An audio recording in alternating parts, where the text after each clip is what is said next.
Australian warships have encountered China's navy in the disputed South China Sea at a time of heightened diplomatic tensions between the two countries. The Australian government has played down the encounter, believed to have occurred last week, saying on Thursday that all interactions with foreign warships throughout the deployment were conducted safely and professionally. The ABC first reported that Australian warships had encountered the Chinese Navy during a voyage that included travel close to the Spratly Islands. However, it was believed the Australian ships did not go within 12 nautical miles of the contested islands. A defence spokesperson confirmed that 5 Australian warships, HMAS Canberra, Hobart, Stuart, Arunta, and Sirius, transited the South China Sea independently, from the 14th to the 18th of July, including near the Spratly Islands.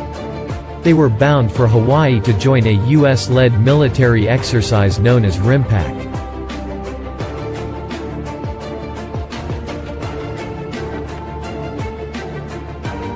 The spokesperson said all interactions with foreign warships were handled safely and professionally, as we would expect in response to vessels operating in international waters following international law.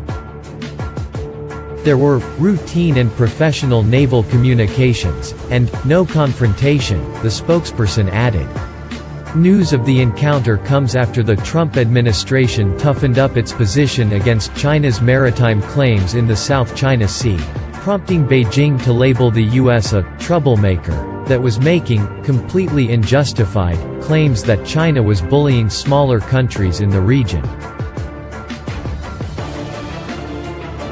Diplomatic tensions between China and Australia have also been rising, driven by a dispute over Canberra's call for a pandemic inquiry, along with Beijing's imposition of tariffs on Australian barley and the disagreement over the new national security law in Hong Kong. The 5 Australian warships left Darwin on the 5th of July and have been taking part in drills with Japan and the United States in the Philippine Sea this week before heading to Hawaii for RIMPAC. The defense says the ADF vessels joined the USS Ronald Reagan Carrier Strike Group, which included the United States Navy's guided missile cruiser USS Antietam and guided missile destroyer USS Mustang, and Japan's Akazuki-class destroyer JS Terazuki for joint activities in the Philippine Sea this week.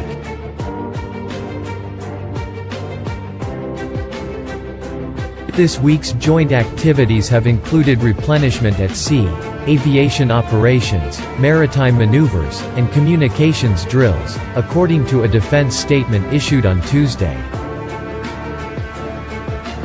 Captain Sakano Yusuke, commander of Japan's Escort Division 4, said this week's exercise would give the 3 countries tactical and operational advantages and make our friendship stronger, in addition to our regular joint exercises with both like-minded navies. U.S. Navy Captain Russ Caldwell, commanding officer USS Antietam, said the U.S. was fortunate to operate alongside its allies across the Indo-Pacific. Routinely and coordinated operations like these reinforce our mutual commitment to international maritime norms and promoting regional stability.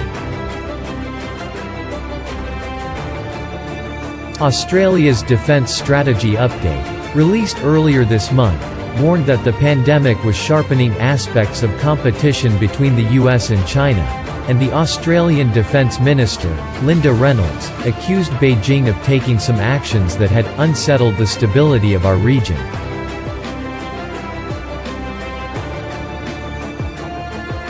Mike Pompeo, the U.S. Secretary of State, said last week that the world would not allow Beijing to treat the South China Sea as its maritime empire, and that the U.S. would stand with the international community in defense of freedom of the seas and respect for sovereignty in the region.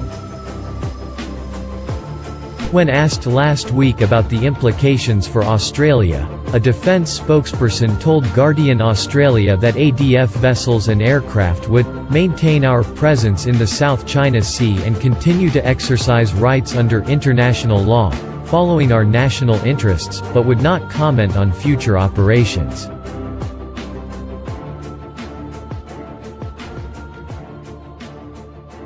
Scott Morrison, the Prime Minister, also said Australia would continue to adopt a very supportive position of freedom of navigation in the South China Sea.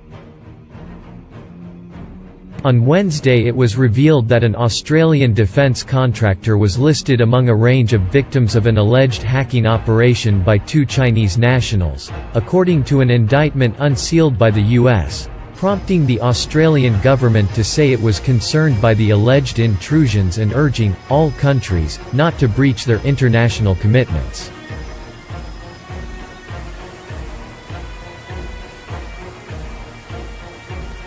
A spokesperson for China's foreign ministry later accused the US of slandering China under the pretext of cybersecurity, and said it was America that had been conducting cyber thefts of the largest scale around the world.